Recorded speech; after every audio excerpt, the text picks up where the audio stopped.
আসসালামু আলাইকুম প্রিয় দর্শক। প্রফেসর মোহাম্মদ ইউনূস কতটুকু কি করতে পেরেছেন জানি না, কিন্তু মঙ্গলজনক সংস্কারের পথে ১ কোটি বাধা আসছে। প্রশাসনের মূল রাজনৈতিক কাঠামো সংস্কারে অলরেডি ঠেকিয়ে দিয়েছে দিল্লি। আলেপ উদ্দিন ছাড়া নির্বাচন গণহত্যার জন্য আর কোনো পুলিশের বিচার হবে না, এটা ফাইনাল। এর সাথে এটাও ফাইনাল হয়েছে যে অন্তর্বর্তীকালীন সরকারের ম্যাক্সিমাম উপদেষ্টার নামে মামলা হবে নির্বাচনের ঠিক পরের দিন। এই কয় মাসে যা অর্জিত হয়েছে সবগুলোই ছুঁড়ে ফেলে দিবে একটি রাজনৈতিক দল। লিখে রাখুন, এখন গালি দেবেন কিন্তু পরে মিলিয়ে নিয়েন। যেসব পুলিশ প্রকাশ্যে দিবালোকে আমাদের ভাই বোনদের মশামাছির মতো মেরেছে, তারা অলরেডি সেই রাজনৈতিক দলের প্রতি তাদের অনুগত দান করেছে।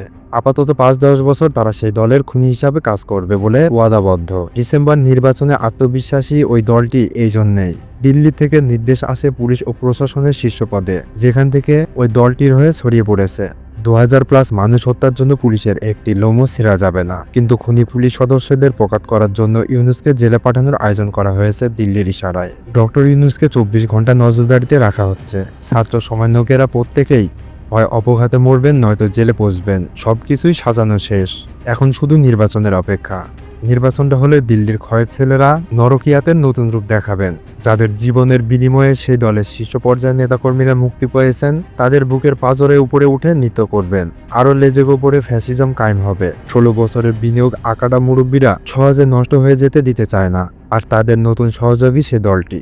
এসবই ছাত্র নেতাদের অন্তকন্দল, বিভাজন, ধান্দাবাজির ফলাফল। এখন গালি দেন, পরে নিজের বুক আর ছাতি ছাপড়িয়েন। অভিশপ্ত ভণ্ডামির পূর্ণ এক জাতি আমরা যারা ন্যূনতম ঘিলু আর সক্ষমতা রাখেন, তারা পারলে ভেগে যান এ দেশ ছেড়ে। Nothing better incoming. ছোট লোক দালালে ভরা এ দেশ, আপনার কোনো ভবিষ্যৎ নেই যদি না নব্য ফ্যাসিদের খুনে হতে পারেন।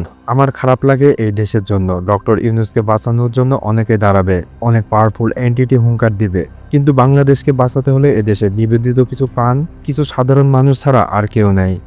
তাই দেশ বাঁচানোর শেষ চেষ্টা হবে ব্যালট বক্সে। যোগ্য প্রার্থী না থাকলে প্রয়োজনে ভোট দিবেন না, কিন্তু সেটা যেন নব্য ফ্যাসিস্টের পক্ষে না পড়ে।